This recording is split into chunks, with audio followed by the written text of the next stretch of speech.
Jeunes gens, nous poursuivons notre balade à travers le merveilleux livre de la sagesse de Dieu, la sagesse divine, le livre de Proverbes, avec le chapitre 10. C'est toujours un privilège, c'est toujours une grâce de partager l'infinie grandeur de la parole de Dieu. Et nous rendons grâce à Dieu de ce qu'il nous a conservé la vie, le souffle de vie, la santé en ce grand jour de l'an de grâce 2021. Nous sommes le mardi 23 novembre. Nous poursuivons donc cette étude et je suis tellement béni du retour que ces études ont. Un très bon retour. Les jeunes gens qui sont bénis, édifiés et qui sont challengés, si je peux me permettre l'expression, à vivre dans la droiture, dans la sainteté, à expérimenter la crainte de Dieu, à expérimenter la haine du péché, à expérimenter l'amour pour tout ce qui est bien. Et ma prière a toujours été que ces études approfondies de ce livre de la sagesse divine, le livre de Proverbes, fassent de vous une génération à part, des jeunes à part dans cette génération corrompue, perverse, ténébreuse. Fasse de vous, jeunes gens, la lumière dans ce monde sans dessous. Nous allons donc commencer, tournez vos Bibles en Proverbe chapitre 10, le proverbe du jour. Le verset 1, proverbe de Salomon. Proverbe de Salomon. Un fils sage fait la joie d'un père, et un fils insensé le chagrin de sa mère. Et comme vous m'avez déjà entendu dire encore et encore et encore, s'il y a un livre dans la Bible où Dieu se répète encore et encore et encore, c'est bel et bien le livre de Proverbes. Et c'est un livre qui est adressé aux jeunes spécifiquement, bien que les parents des aînés peuvent en tirer des instructions. Et on a vu comment un fils insensé est la carie dentaire pour sa mère, c'est la crise cardiaque pour son père. Et voilà donc le contraire. Proverbe chapitre 10, verset 1, Proverbe de Salomon, un fils sage fait la joie d'un père et un fils insensé le chagrin de sa mère. Le chagrin, beaucoup d'enfants ont entraîné la mort prématurée de leurs parents. Beaucoup d'enfants peut-être n'ont pas tué leurs parents directement, n'ont pas commis peut-être un homicide directement, mais beaucoup de jeunes, par leur manière de se comporter, ont occasionné la mort prématurée de leurs parents. La mort prématurée de leurs parents. Beaucoup de parents sont morts à cause des maladies qui ont été causées par le souci que leur causent les enfants. Et peut-être qu'ils ne sont pas meurtriers directement aux yeux des hommes, mais aux yeux de Dieu, ils sont des meurtriers. Parce que jeune homme, si par ton attitude de folie, jeune femme, si par ta perversité, ta folie, tu amènes ta mère à avoir une crise cardiaque et à mourir, aux yeux de Dieu, tu es coupable. Donc parmi les jeunes, il y a des meurtriers qui s'ignorent. Mais le jour du jugement, Dieu te montrera clairement que tu es à l'origine de la mort de ton père, que tu es à l'origine de la mort de ta mère. Il y a des maladies qui se déclenchent et le diable n'attend qu'une occasion pour s'infiltrer. Une colère intense peut être une porte ouverte par laquelle les démons de crise cardiaque entrent dans ta mère. Une déception intense peut être une porte ouverte par laquelle les démons de crise cardiaque ou d'AVC ou même peu importe la maladie entrent dans ta mère. Et pour les parents qui ne sont pas chrétiens, beaucoup sont dans la dépression. Il y a des parents qui sont dépressifs à cause des enfants. Et c'est vice-versa. Il y a aussi des enfants qui peuvent être dépressifs à cause du comportement insensé de leurs parents. Et voilà donc ce que je peux dire sur ce verset 1. Il est tellement profond. Parce que quand le verset 1 dit « Et un fils insensé fait le chagrin de sa mère ». Dans chagrin, on peut voir beaucoup de choses. Chagrin. Il y a des mères qui ont eu un tel chagrin au point où le chagrin les a emportés. Alors, elles pouvaient vivre peut-être 70 ans, 80 ans, même 100 ans. Mais là, voilà, elle est frappée de mort prématurée. Donc, faisons attention. Faisons attention. Et si toi, jeune, qui m'écoute, tu as posé un acte qui a affligé ton père ou ta mère, c'est l'occasion d'aller te repentir, d'aller demander pardon. D'abord, te repentir auprès de Dieu et ensuite d'aller demander pardon à tes parents. Parce que sans le savoir, tu peux entraîner ton père à la mort. Sans le savoir, tu peux entraîner ta mère à la mort. Donc, il faut faire très, très attention. Et je suis vraiment béni et joyeux et content de savoir comment ce livre vous apporte ces grandes révélations. Il est dit dans Jean chapitre 10, verset 10, la première partie de ce verset, parce que Jean chapitre 10, verset 10 a deux grandes administrations. Jean chapitre 10, verset 10a nous montre l'administration du diable. Et Jean chapitre 10, verset 10b nous montre la grande administration de notre merveilleux et glorieux Seigneur Jésus-Christ. Dans Jean chapitre 10, verset 10, dans la première partie donc, la partie A, il est dit, le diable, le voleur, ne vient que pour dérober, égorger et détruire. Le diable utilisera tous les moyens pour vous détruire. Détruire votre famille. Donc, prends conscience de cela, jeune homme. Ta folie peut causer la mort prématurée de ton père et de ta mère. Ta folie peut être des maux de tête, des chagrins constants, des crises cardiaques, tout cela. Verset 2. Proverbe chapitre 10, verset 2. Les trésors de la méchanceté ne profitent pas, mais la justice délivre de la mort. Ce verset a deux grandes vérités. Commençons par la première vérité, à savoir que les trésors de la méchanceté ne profitent pas. Ça veut dire quoi? Et la race humaine, je vais dire la culture des hommes, la tradition des hommes a souvent des adages qui, visiblement, sont tirés de la parole de Dieu.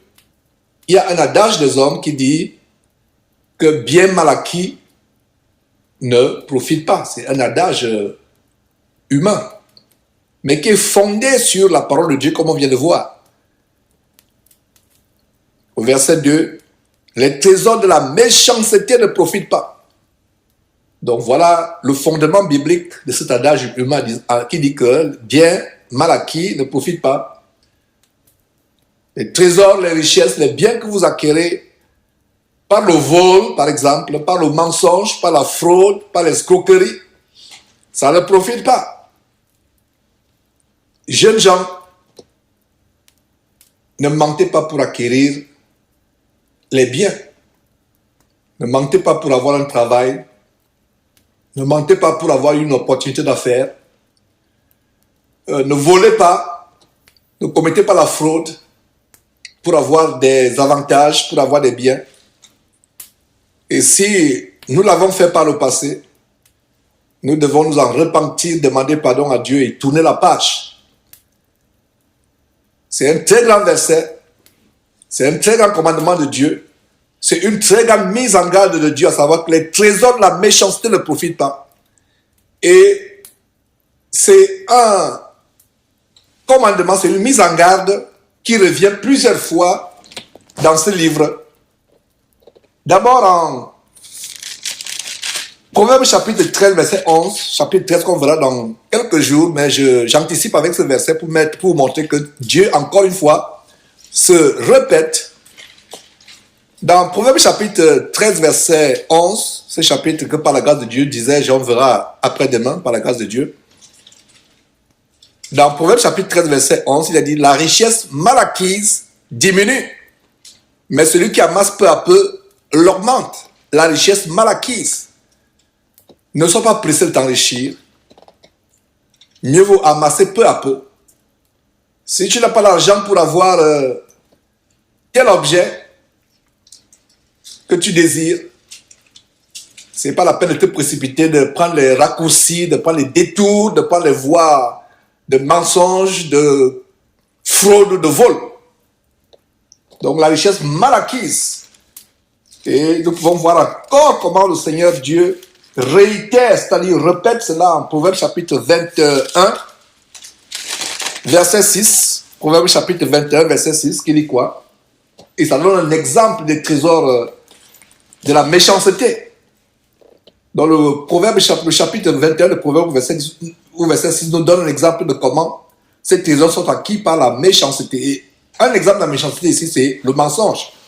Alors, Proverbe chapitre 21, verset 6, des trésors acquis par une langue mensongère sont une vanité fugitive et un avant-coureur de la mort. Très grand verset. Un avant-coureur de la mort. C'est-à-dire, quand tu obtiens quelque chose, un bien, une opportunité, un travail, peu importe, avec une langue mensongère, Dieu déclare que c'est une vanité fugitive. Imaginez-vous un fumeur qui est possédé par la cigarette, la nicotine. Il tire une bouffée de fumée. Il la renvoie. Vous voyez comment elle s'évapore. La fumée se dissipe, s'évapore. Imaginez-vous que vous faites la cuisine, vous êtes en train de bouillir quelque chose. Quand vous ouvrez la marmite, la vapeur, ça s'évapore. C'est fugitif. Ça s'évapore. J'aime très bien les images que Dieu, par la vertu de son Saint-Esprit, prend au travers de la Bible. Donc les trésors acquis par une langue mensongère sont une vanité fugitive. Donc un, c'est une vanité fugitive. Deux, c'est un avant-coureur de la mort. Ça veut dire que c'est la mort qui est derrière ces trésors que vous avez acquis avec une langue mensongère. Et au final de la mort, au final, nous avons l'enfer. Verset 2 à nouveau. Retournons à Proverbe chapitre 10, verset 2 à nouveau. Les trésors de la méchanceté ne profitent pas, mais la justice délivre la mort. Donc tout ce que nous voulons obtenir par la méchanceté, par la fraude, par le mensonge, par la prostitution, les jeunes filles qui se prostituent pour avoir des choses que leurs parents ne peuvent pas leur donner, et même les jeunes garçons de plus en plus qui se prostituent sexuellement pour avoir des choses. Ça, c'est les trésors de la méchanceté qui ne profitent pas, qui vous entraînent plutôt à la mort, comme on vient de voir en Proverbe chapitre 21, verset 6. Mais la justice délivre la mort. La justice, c'est tout ce qui est droit aux yeux de Dieu, tout ce qui est bien, tout ce qui est correct. La justice. Verset 3. L'Éternel ne laisse pas le juste souffrir de la faim, mais il repousse la vilité du méchant. Dieu est fidèle. Quand vous êtes juste, quand vous voulez plaire à Dieu, quand vous voulez faire la volonté de Dieu, vous ne serez peut-être pas riche, mais il y a une chose que Dieu garantit. Il ne te laissera pas souffrir de la faim. Ça, c'est une promesse ferme. Comme dit ce verset, un serviteur de Dieu qui déclare, il a été enfant jeune, il a grandi, il n'a jamais vu le juste abandonné, ni sa postérité mendier son pain. Il n'a jamais vu le juste pauvre, misérable et sa postérité qui mendie le pain. Et ça, c'est vrai. Dieu ne ment pas. Il dit quoi? Il ne te laissera pas souffrir de la faim, mais il repousse l'avidité des méchants. Qu'est-ce que l'avidité? Désirer posséder les choses de ce monde. Envier ce que les autres ont. Convoiter ce que les autres ont. C'est ça l'avidité. Et si vous voyez les œuvres de la chair, qui est entré dans l'enfer, en Galates chapitre 5, si vous pouvez lire même à partir du verset 19, Galates chapitre 5 à partir du verset 19, les œuvres de la chair, les manifestations de la chair qui entrent dans l'enfer, il y a l'envie. Donc dans la vilité, il y a la convoitise, il y a l'envie, il y a la jalousie. Chers jeunes hommes, jeunes sœurs, jeunes femmes, je t'en conjure devant le Seigneur Jésus, contente-toi de ce que tu as. N'envie pas ce que les autres ont. N'envie pas les fringues ou les habits fancy, comme on dit en anglais, des autres. N'envie pas leurs gadgets. Pour ceux d'entre vous qui sont dans les lycées, à l'université, qu'elle a un téléphone dernier cri, qu'elle a un ordinateur, une tablette, Apple dernier cri, vous commencez à convoiter, vous commencez à envier. Vous ne savez pas ce qu'il a fait pour avoir cela. A-t-il volé? S'est-il prostitué? S'est-elle prostituée? A-t-il menti? A-t-il tué pour avoir cela? Donc faites attention, ne convoitez pas. Puisse Dieu vous délivrer de la convoitise. Verset 3 à nouveau. L'Éternel ne laisse pas le juste souffrir de la faim, mais il repousse la vilité des méchants. À partir du verset 4 jusqu'au verset 5, nous revoyons le thème qu'on a vu en Proverbe chapitre 6, verset 6 à 11, comment Dieu utilise la fourmi pour donner un enseignement de diligence, un enseignement contre la paresse. Un enseignement contre la paresse qui est donné aux jeunes gens. Alors, verset 4,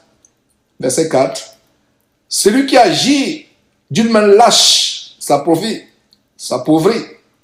Verset 4 à nouveau, celui qui agit d'une main lâche s'appauvrit, mais la main des diligents enrichit. Voilà, la main des diligents enrichit. Et on a vu ce passage, je vais encore le lire très rapidement. Dieu se répète encore et encore et encore, ce n'est pas par hasard. En Proverbe chapitre 6, du verset 6 au verset 11, on a vu ça il y a quelques jours. Verset 6, va vers la fourmi paresseux, considère ses voies et devient sage. Verset 7, elle n'a ni chef, ni inspecteur, ni maître. Elle prépare en été sa nourriture, elle amasse pendant la moisson de quoi manger. Verset 9, paresseux, jusqu'à quand seras-tu couché? Quand te lèveras-tu de ton sommeil? Un peu de sommeil, un peu d'assoupissement, un peu croiser les mains pour dormir. Et la pauvreté te surprendra comme un rôdeur et la disette comme un homme en arbre. Voilà. Vous voyez comment le livre de Proverbes se répète encore et encore les mêmes choses. Encore et encore les mêmes choses. Donc retournons en Proverbe chapitre 10, au verset 4. Celui qui agit d'une main lâche s'appauvrit. La main des diligents enrichit. Voilà un enseignement contre la paresse, contre l'oisiveté. Et nous avons étudié en profondeur les conséquences de l'oisiveté avec ce jeune pervers en Proverbe chapitre, ce jeune insensé, dépourvu de bon sens, en Proverbe chapitre 7, qui se dirigeait lentement vers les endroits ténébreux où se retrouvent les prostituées. Pourquoi la Bible dit qu'il se dirigeait de manière lente? Parce qu'il était oisif. Il avait une main lâche. Il n'était pas travailleur, il était paresseux. Alors, il a dit quoi? Verset, celui qui agit d'une main lâche s'appauvrit, mais la main des diligents enrichit. Celui qui agit d'une main lâche s'appauvrit, verset 4, mais la main des diligents enrichit. Celui qui amasse pendant l'été est un fils prudent. Celui qui dort pendant la moisson est un fils qui fait honte. La moisson ou l'été sont les symboles du temps d'abondance. Jeune homme, quand tu es encore jeune, quand tu as encore la force dans tes reins, dans tes jambes, dans tes bras. Quand tu es encore jeune, vigoureux, c'est le moment de travailler et d'épargner pour les temps d'hiver. L'hiver étant soit un moment de ta vie où tu n'auras pas des moyens, où il y aura des problèmes financiers, ou un moment où tu seras vieux, tu n'auras plus la force. Donc, celui qui amasse pendant l'été est un fils prudent. L'été, c'est le symbole soit de l'abondance, ou soit de l'étape ou de la période de ta vie où tu as toute ta vigueur, toute ta force. Et j'ai toujours encouragé les jeunes à ne pas manger tout leur salaire, de toujours mettre de côté quelque chose pour des jours mauvais, pour les jours d'hiver, hiver entre guillemets, pour les jours de crépuscule. Faites très attention de ne pas tout manger. Vous avez un salaire, vous pouvez avoir vos besoins. Vous avez de quoi faire la libéralité, c'est-à-dire l'aumône, pour voir aux besoins de ceux qui n'en ont pas, faire l'aumône. Et mettez de côté pour les jours mauvais. Ça, c'est des leçons de bon sens. C'est vrai que nous ne nous soucions pas du lendemain. C'est vrai que Dieu est notre futur. Mais Dieu nous donne aussi la sagesse. Il y a des situations où Dieu veut éprouver notre bon sens, éprouver notre prudence, éprouver notre intelligence, notre sagesse. Parce que bien des fois, il y a des gens qui disent Dieu est mon avenir, Dieu est mon futur, Dieu pourvoira. En même temps, il est insensé dans la gestion de ce que Dieu lui a donné comme revenu. Il est insensé dans la gestion des biens que Dieu lui a donnés. Donc, nous devons être prudents. Donc, à partir du verset 5, nous voyons qu'il faut être prudent. D'abord, à partir du verset 4, qu'il faut être travailleur, bosseur, ne pas être paresseux, avoir la paresse en horreur, être prudent pour amasser, pour mettre de côté quand il y a le temps d'abondance. Et celui qui dort pendant la moisson est un fils qui fait honte. Un fils qui fait honte. Imaginez-vous que vous avez un enfant, un garçon, il passe le temps à dormir à longueur de journée. Il a même du mal à prendre le balai pour nettoyer la maison, pour faire le ménage. Sa chambre est un véritable dépotoir d'ordures, ce qu'on appelle en anglais landfill, parce que c'est rempli de toutes sortes d'ordures et de déchets. Il a du mal à travailler. Ce sera une honte, n'est-ce pas? Donc il a dit, celui qui dort pendant la moisson est un fils qui fait honte. Poursuivons avec le verset 6, il y a des bénédictions sur la tête du juste. Le verset 6 c'est un grand verset d'encouragement. Dieu dit quoi? Il y a quoi? Des bénédictions sur la tête du juste, mais la violence couvre la bouche des méchants. Ça veut dire que pour ceux qui sont méchants, pour ceux qui ne veulent pas marcher dans la crainte de Dieu, dans la haine du péché, il y a la malédiction. Il y a la malédiction. La violence couvre la bouche des méchants. Verset 7. La mémoire du juste est une bénédiction, mais le nom des méchants tombe en pourriture. Recherchez à être juste, jeune homme, jeune femme. Recherchez à être juste. Il a dit que votre mémoire sera une bénédiction. Si vous n'êtes plus sur cette terre, la mémoire que les gens auront de vous, les pensées et le souvenir que les gens auront de vous, ce sera des souvenirs positifs. C'est pour cela qu'il dit la mémoire des justes est une bénédiction, mais le nom des méchants tombe en pourriture. Le nom des méchants, allez, pour ceux qui commettent le mal, pour ceux qui commettent toutes sortes de péchés, dès qu'ils quittent cette terre, leur nom tombe en pourriture. Il est vite oublié. Et ça, c'est les paroles de sagesse que Dieu donnait à Salomon. Verset 8. Celui qui est sage de cœur reçoit les préceptes, mais celui qui est insensé des lèvres court à sa perte. Ce n'est pas tout jeune qui peut s'asseoir et écouter les paroles que chacun donnait. Elles sont ennuyantes pour beaucoup de jeunes. Certains jeunes, surtout ceux qui sont dans cette église habitation de démons, se mettait à dormir en écoutant ce que je suis en train de dire. Aussitôt que j'ouvre la bouche, il se mettait à dormir. Mais la Bible dit, heureux celui qui reçoit les préceptes de Dieu et qui les met en pratique. Et c'est ce que dit ce verset 8. Celui qui est sage de cœur reçoit les préceptes. Un insensé ne va pas aimer entendre ce que je suis en train de dire. Il va entendre ce qui est agréable. Il va entendre comment devenir milliardaire, comment avoir un avion privé, comment être une superstar, comment être un influenceur sur les réseaux sociaux, comment mettre sur pied un compte Facebook ou un compte YouTube, il va devenir tellement célèbre à travers le monde. Voilà ce que les insensés aiment entendre.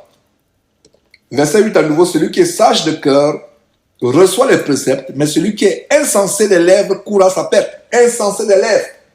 Jeune homme, tes lèvres doivent être pures. Ce qui sort de ta bouche doit être correct, honnête, droit, pur. Verset 9. Celui qui marche dans l'intégrité marche avec assurance, mais celui qui prend des voies tortueuses sera découvert.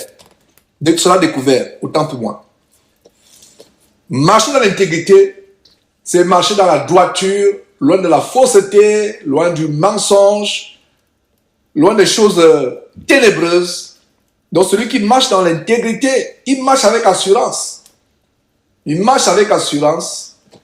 Et pour nous, parents qui avons des enfants, vous savez quand un enfant a commis quelque chose qui n'est pas correct, son comportement change. Il n'y a plus d'assurance dans ses yeux. Il n'y a plus d'assurance dans sa démarche. C'est là où vous savez qu'il y a quelque chose qui cloche avec lui. Il y a quelque chose qui ne va pas. Celui qui marche dans l'intégrité marche avec assurance. Il sait qu'il ne se reproche pas, il ne se reproche de rien. Mais celui qui se reproche de quelque chose, vous le voyez, le regard fuyard, la démarche hésitante, c'est comme s'il cachait quelque chose, c'est comme s'il a peur d'être découvert. Et rien ne peut échapper à Dieu. Vous pensez peut-être que les parents ne voient pas ce que vous êtes en train de faire, jeune homme, jeune femme. Mais Dieu voit et Dieu peut inspirer à vos parents. Dieu peut montrer, ouvrir les yeux de vos parents, de voir ce que vous avez toujours fait dans le secret. Et c'est arrivé bien de fois. Nous avons reçu des témoignages à ce sujet. Des parents qui découvrent des choses qu'ils n'auront jamais pu découvrir. Qui pensez-vous révèle ces choses que vous avez fait en secret aux parents? C'est Dieu. Et c'est ce que nous voyons dans la deuxième partie du verset 9. Mais celui qui prend les voies tortueuses sera découvert. Dieu ne ment pas. Il y a un adage des hommes qui dit 99 jours pour le voleur, un jour pour le patron.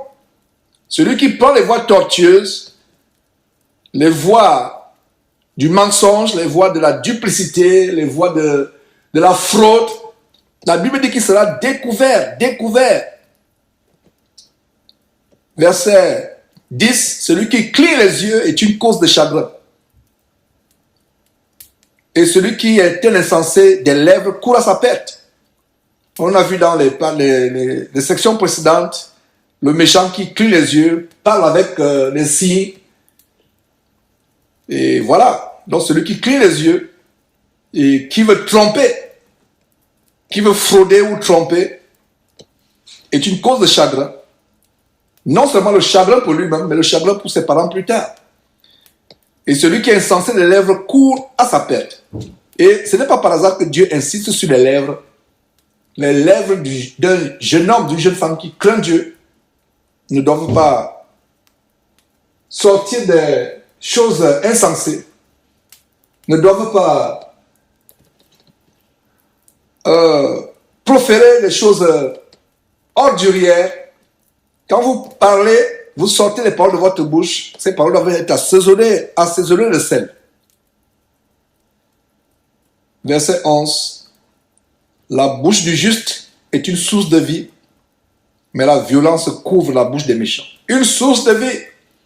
Alors, quand vous ouvrez la bouche, vous apportez le réconfort à quelqu'un qui vous écoute. Vous apportez les conseils qui l'amènent à la vie. Parce que le contraire amène à la mort. Qu'est-ce que ça par contraire? Des paroles de moquerie, des paroles négatives, des paroles ordurières. Au lieu d'édifier qui vous entend, nuit plutôt, non seulement à votre âme, à vous qui parlez, mais à l'âme de ceux qui vous écoutent. La bouche du juste, verset 11 à nouveau, la bouche du juste est une source de vie, mais la violence couvre la bouche des méchants. Verset 12, la haine excite des querelles, mais l'amour couvre toutes les fautes. La haine. Efforcez-vous, jeunes gens, de vivre sans avoir la haine de qui que ce soit dans votre cœur. Bien de fois, quand on décide d'être chrétien véritable, un chrétien ferme, radical, nous aurons toutes sortes d'attaques, nous aurons toutes sortes de tribulations, toutes sortes de persécutions. Les gens vont nous haïr, les gens vont nous détester. Mais notre réponse à ces gens qui nous font du mal, qui nous détestent, qui veulent nous tuer, soit physiquement, soit spirituellement, mystiquement, notre réponse doit être une réponse, pas de haine, mais une réponse d'amour. L'amour couvre toutes les fautes. Imaginez-vous Jésus-Christ étant sur la croix, en train d'être mis à mort, une mort douloureuse. Il n'avait aucune haine vis-à-vis de ceux qui lui ont fait du mal. Imaginez-vous Étienne, le jour de la grande prédication qu'il doit donner, en Actes chapitre 7, les gens se bouchaient les oreilles, se graissaient les dents, ils sont rués sur lui. Ils l'ont lapidé de pierre, il est mort, mais avant de mourir, il a prié Dieu pour ceux qui le tuaient. Qu'en est-il de Joseph, que j'aimerais, jeunes gens, que vous imitiez? Joseph, quand il était vendu en Égypte par ses frères, jaloux, ses frères qui le détestaient. Plus tard devenu grand, le numéro 1 de l'Égypte, pour ne pas dire le numéro 2, en réalité, il était même devenu plus grand, plus influent que le pharaon. Quand les frères sont venus plus tard à lui, qu'est-ce qu'on voit? Après la mort de leur père à tous, Jacob, les frères murmuraient les uns les autres qui disaient, est-ce que Joseph ne se vengerait pas de nous? Et allez lire pour voir comment Joseph les a repris. Il avait un cœur de pardon. Il avait oublié ce que les frères lui avaient fait comme mal. Imaginez-vous un enfant à 17 ans, la tendre enfance, 17 ans, arraché de son père qui l'aimait tellement au point de lui faire une tunique multicolore, justement qui était à l'origine de la jalousie de ses frères. Et qu'est-ce qui se passe? Il dit, ne soyez pas des insensés. Vous avez pensé me faire du mal, mais Dieu a fait que ce mal contribue à notre bien à tous. Qui sait, n'est-ce pas pour ces moments-là, ces moments comme ceci, où vous êtes épargnés de la famine généralisée sur terre, que Dieu a rendu possible cela? Bien de fois, jeune homme, rendez grâce à Dieu, même pour le mal qu'on vous fait. Non seulement vous, jeune homme, vous, jeunes gens, mais nous tous, chrétiens, même nous les aînés, nous les parents, nous devons rendre grâce à Dieu, même pour le mal qu'on nous fait. Rendons grâce à Dieu pour le mal qu'on nous fait. Rendons grâce à Dieu. Quelqu'un te fait le mal, tu rends grâce à Dieu, tu dis, Seigneur Dieu, je te rends grâce pour le mal qu'il a voulu me faire. Il y a quelque chose peut-être que tu pourras m'enseigner derrière. Il y a peut-être quelque chose que tu pourras faire. N'oubliez pas ce verset qui dit en Romains, je crois, chapitre 8, qui dit, toutes choses concourent au bien de ceux qui aiment Dieu. Donc, éloignez la haine de votre cœur. Quand vous avez la haine pour quelqu'un, cela va entraîner des querelles. Et les pires des querelles, les pires manifestations de haine et de querelles entre les croyants, entre les hommes aujourd'hui, c'est parmi les croyants, soi-disant croyants chrétiens. Donc, évitez d'avoir la haine contre qui que ce soit. Ça peut être difficile sur le plan de la chair. Quelqu'un vous a fait du mal, quelqu'un a fait du mal à vos parents, à vos enfants, ou à vous-même. Ça peut être difficile.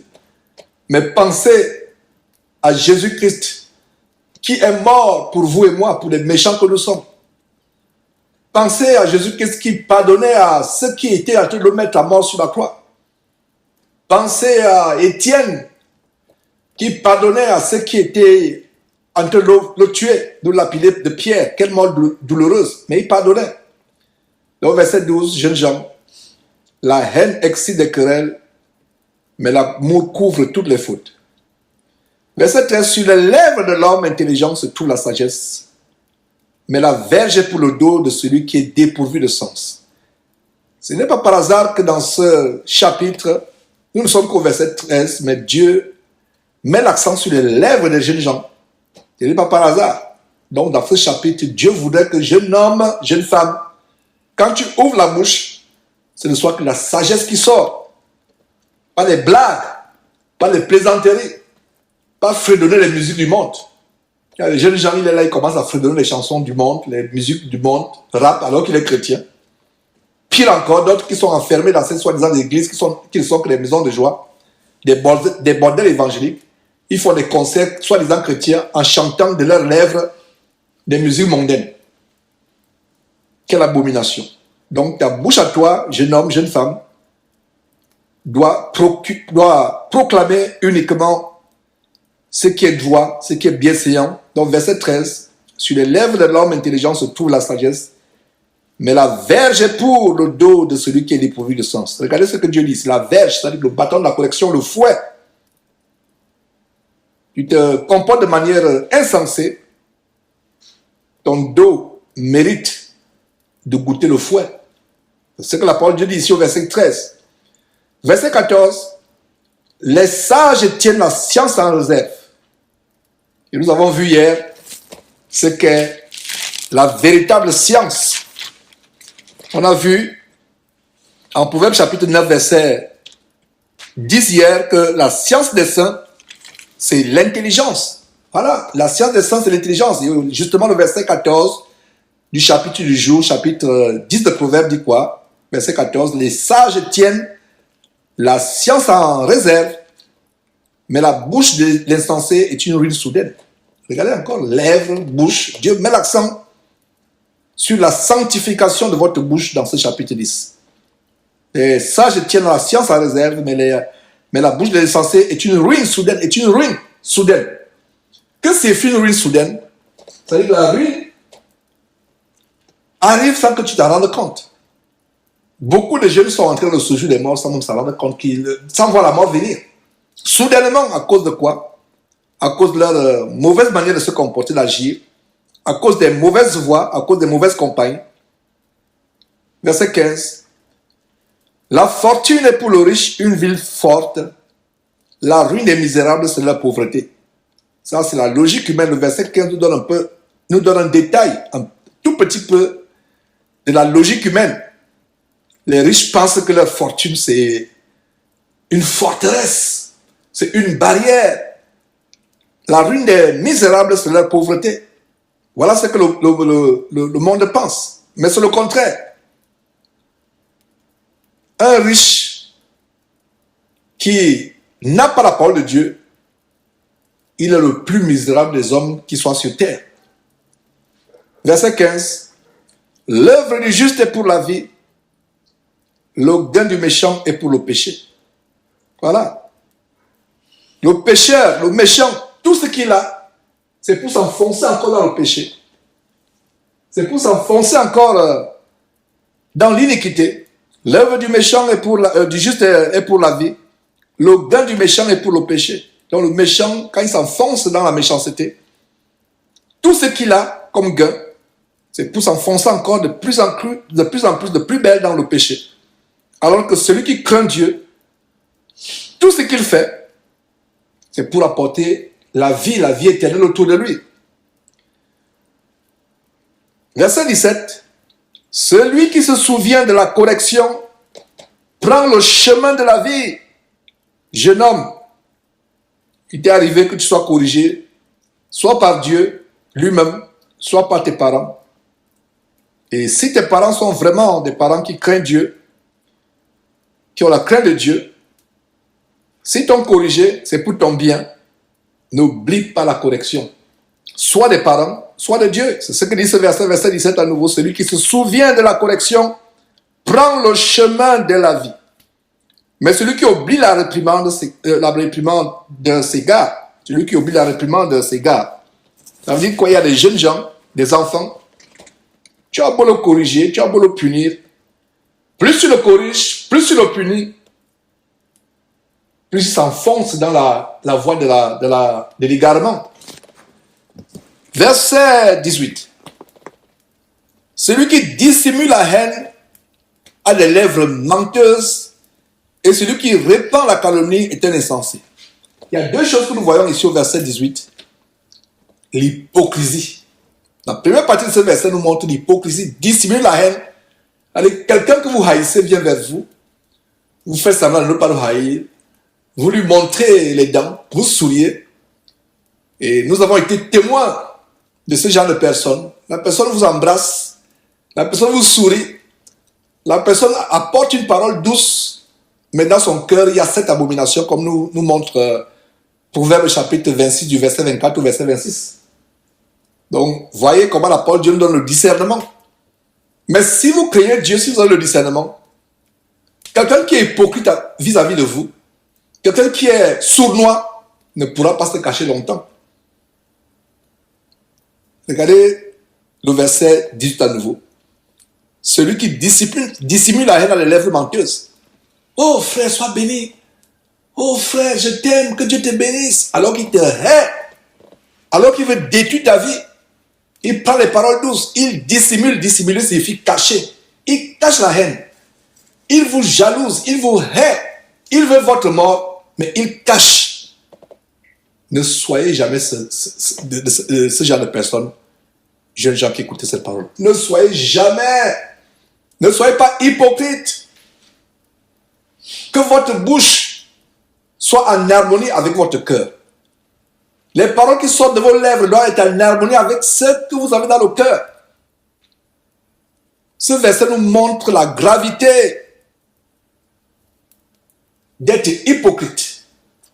Vous dites à quelqu'un, I love you. God bless you. Oh, je t'aime, que Dieu te bénisse.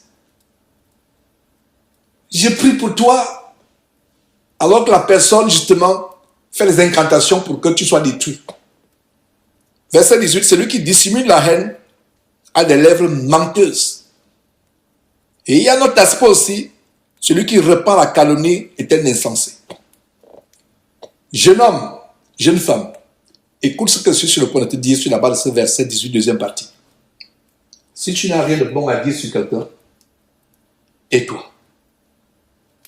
Ne parle pas de quelqu'un sur son dos quand il n'est pas là.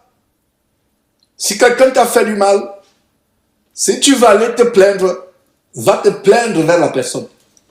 Il y a des gens qui me disent, Georges, il y a une situation que je vais t'exposer dans telle assemblée, voilà, une soeur a fait ceci, un frère a fait ceci, m'a fait ceci, un frère m'a fait ceci, une soeur m'a fait ceci.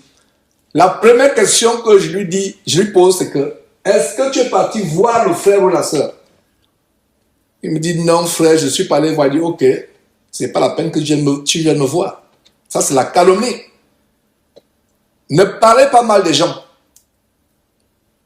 Ayez le courage d'aller affronter les gens directement.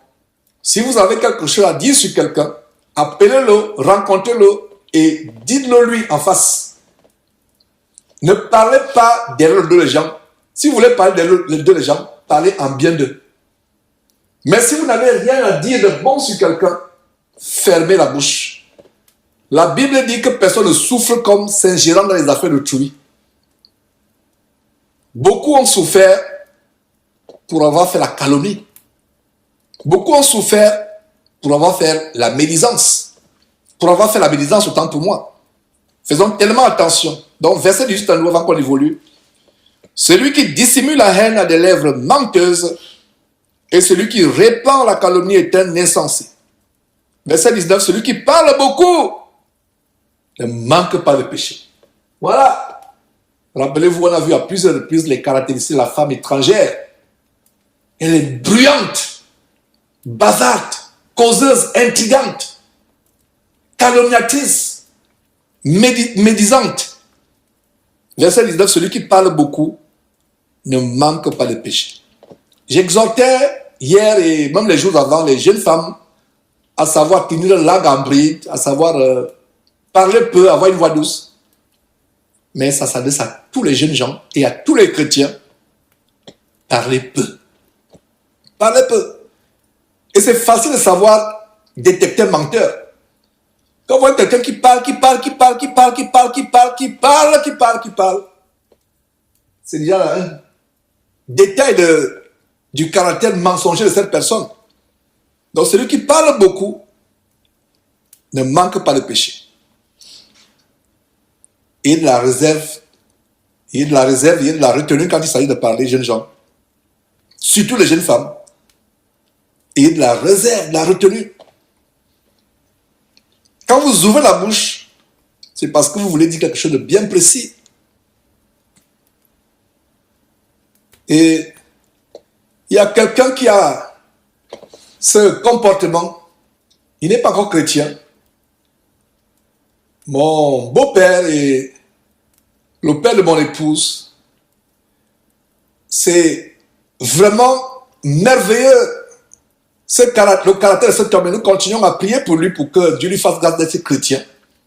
Un caractère au point, quand cet homme ouvre la bouche, c'est pour quelque chose de précis. Il ne parle pas pour n'importe comment. Voilà quelque chose que j'ai remarqué à cet homme. Quand il ouvre la bouche, c'est pour quelque chose de précis. Il n'est pas chrétien. Et regardez comment dans un enseignement, je peux prendre quelqu'un qui n'est pas chrétien en exemple de retenue par rapport à sa langue. Ma prière, c'est qu'avant de quitter cette terre, qu'il ait la grâce, la même grâce que Dieu nous a faite. Donc celui qui parle beaucoup ne manque pas de péché. Mais celui qui retient ses lèvres est un homme prudent. Retiens tes lèvres. Beaucoup sont retrouvés en prison à cause de leurs lèvres. Le mensonge ou la calomnie. Beaucoup se sont retrouvés avec un œil percé ou des dents cassées à cause de leurs lèvres. La Bible dit, le fou, même le fou quand il se tait, passe pour sage. Pourtant il est fou. Un fou qui fait des choses bizarres, qui se déshabille en pleine rue, qui soulève la poussière, qui jette sur lui, qui crache sur les gens en route, qui se frotte, qui se court avec sa propre salive, qui mange dans la poubelle. Mais quand à un moment il est calme, il ne parle pas, personne ne pensera qu'il est fou. On pensera, tout le monde qui passe dira que mais ça c'est quel sage, ne sachant pas en réalité que c'est un fou. Par vos lèvres, et ça c'est le thème de comment contrôler sa bouche. C'est un thème qui est récurrent, qui est répétitif dans ce chapitre 10. Beaucoup sont retrouvés en prison à cause de leur bouche. Beaucoup sont morts à cause de leur bouche. Beaucoup ont un œil percé, un bras cassé, une jambe cassée à cause de leur bouche. Beaucoup ont les dents cassées à cause de leur bouche. Ça me rappelle, dans mon enfance, ayant grandi dans un quartier populaire, les bagarres de quartier, c'était quoi? C'était les gens qui n'arrivaient pas à retenir la bouche. Avoir la retenue par rapport à leur bouche. Donc faisons attention. Verset 19 à nouveau, celui qui parle beaucoup ne manque pas de péché. Mais celui qui retient ses lèvres est un homme prudent. Celui qui retient ses lèvres, parle peu. Tu arrives dans un endroit, dans une nouvelle école, une nouvelle université ou un nouveau boulot. Observe, parle peu, parle peu. Ne te précipite pas pour parler. Écoute beaucoup et parle peu. À peine tu es arrivé dans ce nouveau lycée, dans cette nouvelle université, dès le premier jour, c'est toi le conférencier. Tout le monde est autour de toi pour entendre tes conférences. Non, c'est pas bienséant. Écoute beaucoup. Quand tu ouvres la bouche, toi qui ne parles pas beaucoup, le jour où tu ouvres la bouche, c'est là où tu vas voir les gens t'entourer pour écouter ce que tu veux dire. Parce qu'ils savent que toi, jeune homme ou toi, jeune femme, on ne t'entend presque pas parler. Verset 20, continuons. La langue du juste est un argent de choix. Voilà, c'est le thème de la bouche. C'est un chapitre dans la Bible qui nous montre comment nous devons contrôler notre langue, contrôler notre bouche. C'est bel et bien ce chapitre 10 de Proverbes. La langue du juste est un argent de choix. Le cœur des méchants est peu de choses. N'aie pas peur des méchants. Crois en Dieu. Aie la crainte de Dieu. Ne crains pas le méchant parce que la Bible dit quoi? Ils ne sont rien. Leur cœur est peu de choses. Nous continuons toujours avec le thème des lèvres. Comment Dieu voudrait que nous vivions la sanctification de notre bouche, de nos lèvres, de notre langue. Verset 21. Les lèvres du juste dirigent beaucoup d'hommes et les insensés meurent par défaut de raison. Voilà. Jeune homme, sois celui-là dont les lèvres vont diriger beaucoup d'hommes dans la voie de la droiture. Voilà le défi que Dieu te donne. Je répète, jeune homme, sois celui-là, si le Seigneur Jésus ne revient pas entre temps, sois celui-là dont les lèvres vont diriger beaucoup d'hommes dans la voie de la justice. Verset 22. C'est la bénédiction de l'Éternel qui enrichit et il ne la fait suivre d'aucun chagrin. Les hommes du monde qui ne connaissent pas Dieu, qui n'ont rien à faire avec Dieu, ils veulent réussir par tous les moyens. Ils veulent être riches par tous les moyens. Mais jeune homme, jeune femme, le verset 22 te donne une très grande révélation à savoir que c'est la bénédiction de l'Éternel qui enrichit. Et la richesse de l'Éternel n'est pas comme celle des gens de ce monde. Ce n'est pas comme celle des gens de ce monde, la richesse de l'Éternel. Quelqu'un peut être riche, il a toutes les richesses du monde, il est milliardaire, mais son foyer, son mariage est en lambeaux et en pourriture. Il est sur le point de divorce, il divorce d'ailleurs, comme Bill Gates a choqué le monde entier en divorçant. Lui qui veut sauver l'humanité tout entière, mais il n'a pas pu sauver son propre mariage à lui. Voilà, quelqu'un peut être riche, mais pauvre sur le plan de son foyer conjugal, pauvre sur le plan de son mariage. Ses enfants sont une honte pour lui et pour la société. Mais il est riche, à quoi cela sert-il? Verset 22, la véritable richesse vient de Dieu, de la bénédiction de Dieu. Et il ne la fait suivre d'aucun chagrin. Verset 23, commettre un crime paraît un jeu à l'insensé, mais la sagesse appartient à l'homme intelligent. Voilà, jeune homme. Voilà ce que la parole de Dieu te révèle ici, te dit. Il y a des jeunes gens péchés, aller se masturber, aller regarder la pornographie à la télévision, sur Internet, faire les mauvaises choses, c'est pour lui un jeu. Il n'a aucune conscience, la conscience ne lui reproche rien. Aller tuer, aller avec les prostituées, aller dans les boîtes de nuit, aller voler, aller mentir, pour lui c'est un jeu. Commettre le crime paraît un jeu à l'insensé. Ne sois pas de cela, jeune homme, jeune femme. Parce qu'il est dit dans la suite de ce verset 23, mais la sagesse appartient à l'homme intelligent. Verset 24, ce que redoute le méchant, c'est ce qui lui arrive, ce que désirent les justes leur accorder. Ce chapitre est tellement direct. Les versets sont droits et clairs au point où je ne peux que mettre l'emphase avec mes explications. Le méchant, quand il a peur de quelque chose, redouter, c'est d'avoir peur. Ce que tu crains va t'arriver. Ce dont tu as peur va t'arriver.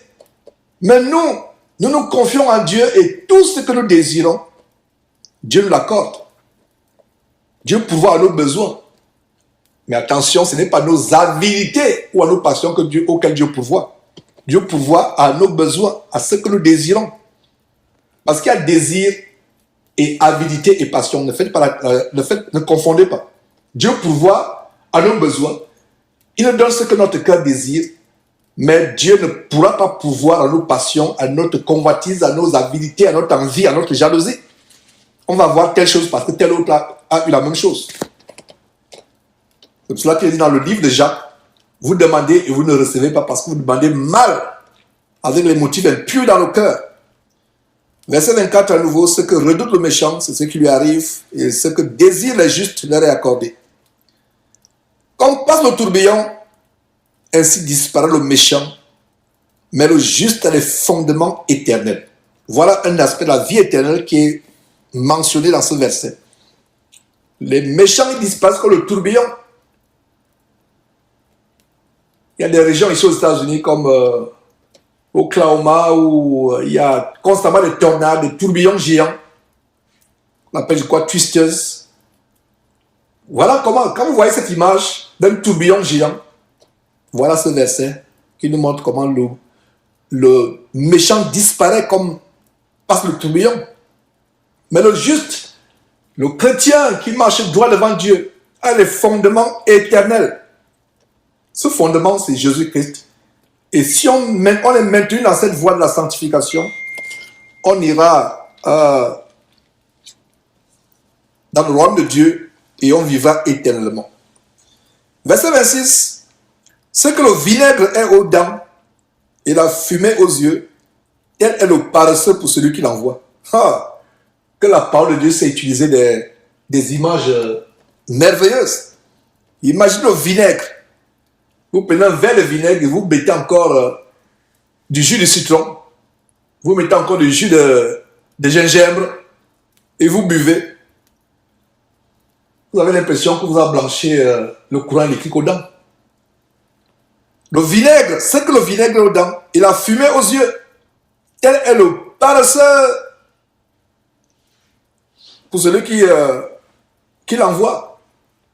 Imaginez-vous que vous préparez au feu de bois et vous êtes enveloppé de fumée parce que votre bois n'arrive pas à produire beaucoup de flammes, ce n'est que la fumée, peut-être un bois qui n'est pas suffisamment sec. Cette fumée va piquer aux yeux. Et voilà le paresseux. Imaginez-vous que vous avez un enfant paresseux.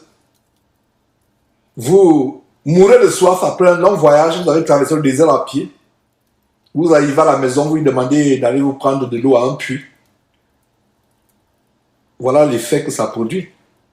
Vous allez mourir de soif ou de faim. Au paresseux. Verset 27. La crainte de l'Éternel augmente les jours. La crainte de l'Éternel augmente les jours. Mais les années des méchants sont abrégées. Ce verset nous montre la cause de la mort prématurée de beaucoup de personnes. La méchanceté fait que les jours de la personne méchante soient abrégés, soient raccourcis. Verset 28. L'attente des justes n'est que joie, mais l'espérance des méchants périra. Donc nous les justes, ou qui nous efforçons d'être justes devant Dieu, qui avons décidé la voie de la crainte de l'Éternel, la voie de l'intégrité, tout ce que nous attendons produit la joie, même si on ne l'a pas encore. Même si on ne l'a pas encore, comme dit Hébreux chapitre 11, verset 1, qui dit que la foi est une ferme assurance des choses qu'on espère, une démonstration de celles qu'on ne voit pas. Quand on est juste devant Dieu, même si on ne voit pas encore la chose, nous attendons la chose avec foi, parce que nous avons confiance dans que Dieu, comme il a dit au verset 24 plus haut, ce que les justes désirent, leur sera accordé par Dieu. Donc, quand les justes attendent quelque chose avec foi, avec assurance, confiance, ils attendent avec joie, ils attendent en chantant les cantiques à Dieu, en remerciant Dieu, mais l'espérance des méchants périra. Et qu'est-ce que vous avez remarqué, jeunes gens, dans la plupart de ces versets? Chaque verset montre quelque chose et son contraire. Chaque verset montre la voie du bien, la voie du mal, les conséquences du bien et les conséquences du mal. J'espère que vous l'avez remarqué. Verset 29. La voie de l'Éternel est un rempart pour l'intégrité. Un rempart, c'est une forteresse, c'est un appui. Mais elle est une ruine pour ceux qui font le mal. C'est ce que je vous ai dit. Chaque verset, la plupart des versets dans ce livre donnent des choses opposées. Les conséquences de ce qui est bien, les conséquences de ce qui est mal. Verset 29 à nouveau, la voie de l'Éternel est un rempart pour l'intégrité, mais elle est une ruine pour ceux qui font le mal. Donc, ceux qui sont dans la voie de l'Éternel, quels que soient les tremblements de terre, les incendies, les ouragans, les tsunamis, c'est un rempart. C'est une protection, c'est une forteresse. C'est un bunker. Verset 30. Le juste ne chancelera jamais, mais les méchants n'habiteront pas le pays. Voilà, c'est clair. Verset 31. La bouche du sage, plutôt la bouche du juste produit la sagesse, mais la langue perverse sera retranchée. Encore et encore les mêmes choses, Dieu se répète. Verset 32. Les lèvres du juste connaissent la grâce et la bouche des méchants la perversité. Regardez. Les lèvres d'un jeune homme, d'une jeune femme qui craint Dieu, ce n'est que les paroles de grâce qui en sortent, ce n'est que les paroles positives qui en sortent. Il a même en horreur de chanter les musiques du monde, de parler comme le monde. Et voilà, frères, jeunes sœurs, enfants, des grandes révélations que par la grâce de Dieu, j'ai eu à cœur de partager aujourd'hui. Nous n'avons de bouche que ce que Dieu nous donne de proférer comme enseignement, comme révélation. Et comme je disais, on a mis l'accent sur comment le jeune doit se sanctifier par rapport à sa bouche, à ses lèvres, à sa langue. Et ma prière, c'est que votre langue soit un instrument de justice. Vos lèvres soient un instrument pour apporter la vie. Que vos paroles soient toujours salées par le sel de la parole de Dieu. Que vous ne parlez pas de manière insensée, à tort à travers. Que quand vous ouvrez la bouche, c'est pour apporter une édification, c'est pour apporter un encouragement, une exhortation. C'est pour redresser ceux qui vous écoutent, c'est pour apporter du réconfort, une parole de sagesse à ceux qui vous écoutent.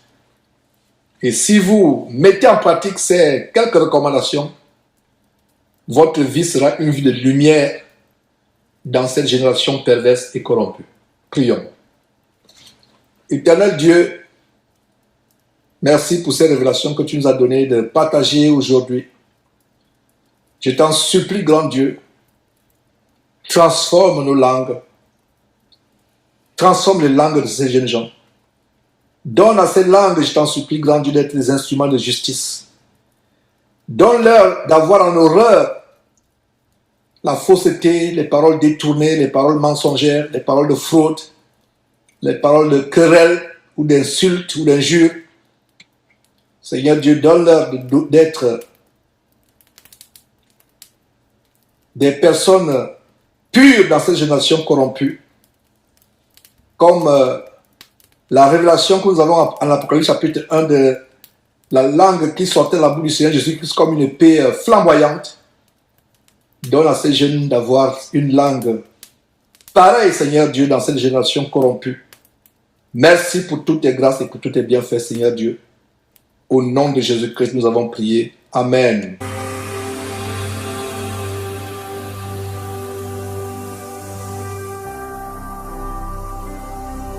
Jésus-Christ TV, vous connaîtrez la vérité et la vérité vous affranchira.